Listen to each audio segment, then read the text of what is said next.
Hello बच्चों, चलिए प्रश्न को देखते हैं। प्रश्न है, निम्नलिखित स्थितियों में से किन स्थितियों में संबंध संख्याओं की सूची एपी अर्थात समांतर श्रेणी है और क्यों है। हमें यह बताना है कि जो प्रश्न दिया गया है वह समांतर श्रेणी के अंदर है या नहीं है। तो प्रश्न है, प्रत्येक मीटर की खुदाई के बाद एक कुआं खोदने में आई लागत, जबकि प्रथम मीटर की खुदाई की लागत 150 रुपये है और बाद में प्रत्येक मीटर की खुदाई की लागत 50 रुपये बढ़ती जाती है। हमें यह बताना है कि यह जो कोई कुआं है उसे खोदते हैं तो उसके खोदने में जो लागत आ रही है प्रत्येक मीटर की, वह समांतर श्रेणी में है या नहीं है। इस प्रश्न को हल करने से पहले हम इस प्रश्न की जो मुख्य अवधारणा है उस पर विचार करते हैं। तो इस प्रश्न के लिए जो मुख्य अवधारणा है वह हो जाएगी समांतर श्रेणी। हम यहाँ पर यह देखेंगे कि समांतर श्रेणी की परिभाषा क्या होगी। तो समांतर श्रेणी वह क्रम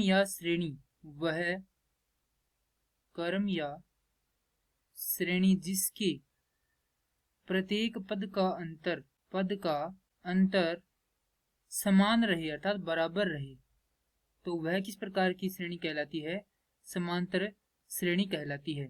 अगर इसके रूप के बारे में विचार करें तो यह इस रूप में होती है। प्रथम पद होता है इसका ए, द्वितीय पद होता है ए जोड़ डी, अर्थात जहां पर डी क्या है, सार्वंतर है। जो प्रथम पद है उसके अंदर सार्वंतर जोड़ देते हैं, द्वितीय पद होता है।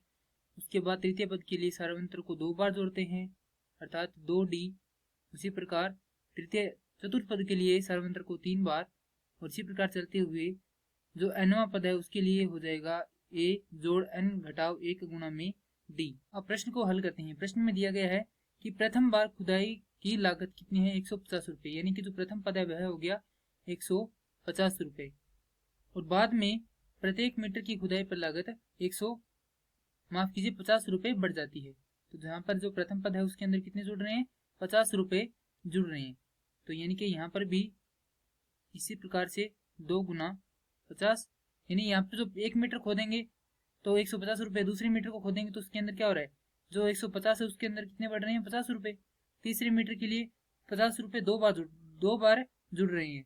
उसी प्रकार से चलते हुए अनंत तक यह श्रेणी चलती जाती है, और अंत के लिए हो जाता है 150 जोड़ n घटाव 1 गुणा में 50, क्योंकि इसका जो सार्वंतर है कितना है, 50 है। हम यहाँ पर इसकी जांच भी करेंगे। तो यह हो गया 150,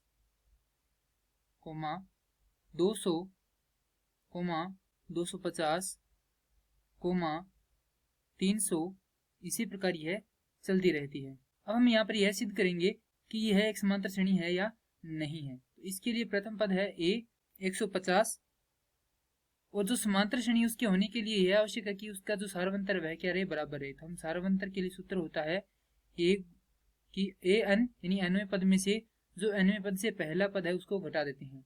तो यहाँ पर जो nवां पद अर्थात हम यहाँ पर क्या ले रहे हैं, द्वितीय पद ले रहे हैं, तो घटेगा कौन सा, इसमें से प्रथम पद घटेगा, यानी आगे वाले पद में से पीछे वाले पद को घटाना है। इसी प्रकार a3 घटाव a द्वितीय अर्थात द्वितीय पद को घटाना है। तो यहाँ पर जो द्वितीय पद में से प्रथम पद को पहले घटाएंगे, द्वितीय पद है 200 घटाव 150।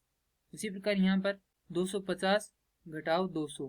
तो हमें तो पता है कि जो सार्वंतर है वह कितना है, 50 है, माफ कीजिए 50 है, और यहाँ पर भी कितना आएगा, 50, क्योंकि यह क्या है, हमें दिया गया है। तो यहाँ पर सार्वंतर बराबर है, अतः सार्वंतर बराबर है, अतः यह एक समांतर श्रेणी है, अर्थात जो लागत है वह क्या है, समांतर श्रेणी के अंदर है। मैं आशा करता हूं कि यह प्रश्न आपको समझ में आया होगा। धन्यवाद।